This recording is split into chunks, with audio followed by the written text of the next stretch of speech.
سلام به روی ماهتون. پاشیم با هم دست به کار شیم و یه آش رشته خیلی خوشمزه برای سیزه به در درست کنیم که حسابی مزه میده. این آش رشته چند تا فوت کوزه‌گری داره که همه‌شو براتون میگم.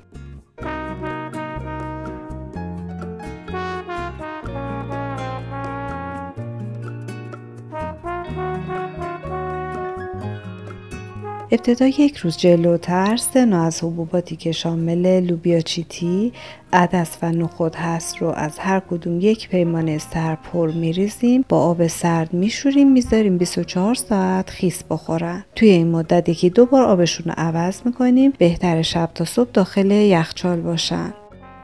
اولین فوت کوزه‌گریش اینه که نخود لوبیا رو داخل زودپز بپزیم. این کار به لابدار شدن آش و خوشمزه تر شدنش خیلی کمک میکنه. پس آب کافی روش میریزیم، با مقداری نمک میذاریم کاملا بپزه و جا بیفته.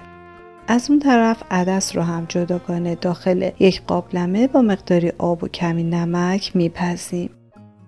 توی تایمی که حبوبات دارن میپزن میایم 6-7 تا پیاز رو خلالی خورد میکنیم، داخل 2 تا ظرف تفت میدیم تا کیفیتش بهتر در بیاد. همون ابتدا کمی نمک روی پیازا میریزیم که به خوشمزه تر شدن و کیفیت بهتر پیاز داغتون کمک میکنه. بعد که پیازا شروع کردن به طلایی شدن، زردچوبه رو بهش اضافه میکنیم. فوت بعدی اینه که توی آش پختن باید از زردچوبه حسابی استفاده کنید تا آشتون بیرنگ و حال نشه. حالا کلی پیاز داغ خوشمزه داریم که هم برای داخل آش هم برای تزیین ازشون استفاده میکنیم. یه نکته مهم اینه که روغن پیاز داغتون رو بیشتر بریزین تا پیاز داغای خوشگلی به دست بیاریم. بعداً از صافی رد میکنیم و از همون روغن برای سیر داغ و یا نعنا داغ استفاده میکنیم. داخل همون روغن مجدد کمی زردچوبه میریزیم، نصف پیمونه پودر نعنا خشک خونگی رو اضافه میکنیم، پشتش 1/4 پیمانه آویشن میریزیم. این یکی دیگه از فوتای کوزه‌گری بود. بعد از 1 کوچولو تفت خاموشش میکنیم چون نعنا زود میسوزه. اگر نعنا خشکتون خونگی باشه، یه نعنا داغ سبز و خوش رنگ و معطر مثل این به دست میاد.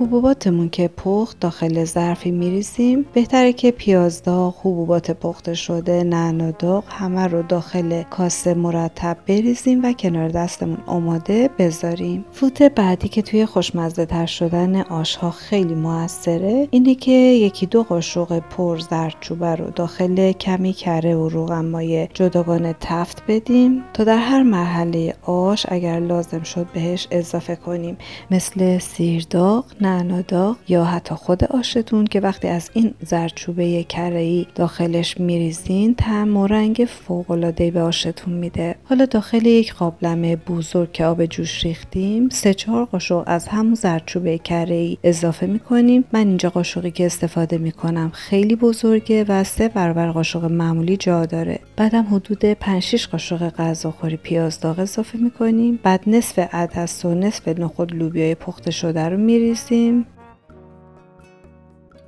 بعد تقریبا 3 قاشق از نعنا داغمون اضافه میکنیم. بعدم نیم کیلو سبزی آش که من سبزیم تازه ولی یخ زده بود ریختم. فوت بعدی اینه که علاوه بر این سبزی به همون میزان یا بیشتر، یعنی 500-600 گرم اسفناج خرد شده اضافه میکنیم که بازم توی طعم و لعاب آش فوق‌العاده موثره. حالا با در نیمه باز اجازه میدیم سبزی ها 1 ساعت پخته بشن. توی این مدت گاهی آش رو هم میزنیم.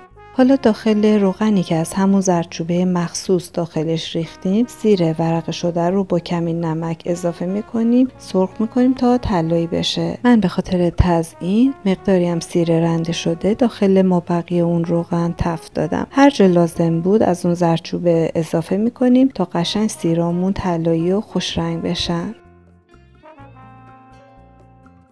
بعد از این 1 ساعت و پخته شدن سبزی ها 1-2 قاشق سیر سرخ شده اضافه میکنیم. آش رو هم میزنیم و حبوباتش رو تنظیم میکنیم. اگر نیاز داشت دوباره بهش حبوبات اضافه میکنیم.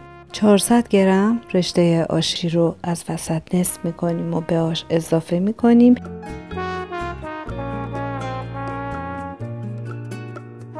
گاهی هم میزنیم تا رشته ها به هم نچسبن. اگه احساس کردین لابه‌آشتون کافی نیست، یه قاشق آرد رو با نصف لیوان آب سرد مخلوط کنین. بعد از اینکه رشته پخته شد به آش اضافه کنین. اگرم مثل من لابه‌آشتون کافی بود نیازی به این کار نیست.